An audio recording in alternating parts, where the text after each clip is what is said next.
প্রিয় দর্শক, আসসালামু আলাইকুম। আবারও একটি নতুন ভিডিও নিয়ে আপনাদের সামনে হাজির হয়েছি। এই ভিডিওটি হচ্ছে অনেকটাই খুবই চমকপ্রদ একটি ভিডিও।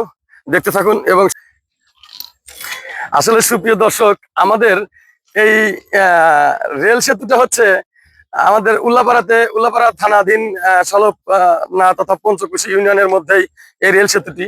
এই যে ব্রিটিশ নির্মাণাধীন যে সেতুটি, এই সেতুটি আসলে এমন একটি সেতু, আজ থেকে 300-400 বছর আগে বা 500 বছর আগে নির্মাণ হয়েছে এই সেতু।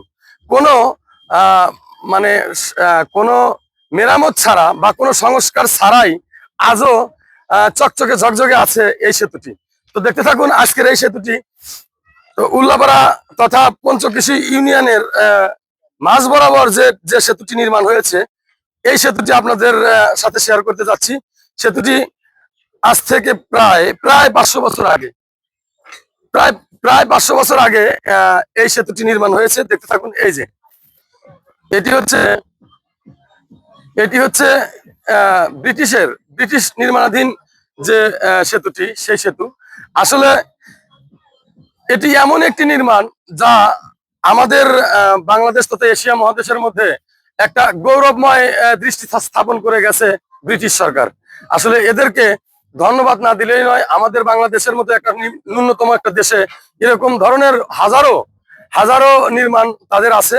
তবে এটি আমাদের জানা মতে এটি হচ্ছে ব্রিটিশদের একটি অলৌকিক অলৌকিক নির্মাণ বলা চলে, যেটি কিনা আমাদের নিত্য নৈমিত্তিক দিনের ব্যবহারের একটা বিষয়।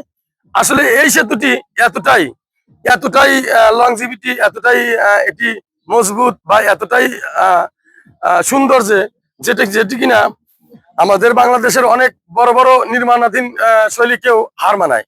তো প্রিয় দর্শক, আসলে আজকে আপনাদের সাথে শেয়ার করতে যাচ্ছি এই বিষয়টি যে বাংলাদেশ সরকারের এই রেল মন্ত্রণালয় তথা রেল বিভাগটাতে যে পরিমাণ অর্থ উপার্জন হয়, যোগাযোগ খাতের সবচেয়ে সবচেয়ে ব্যয়বহুল এবং সবচেয়ে বেশি অর্থ আমদানি হয় এই এই সেক্টর থেকে।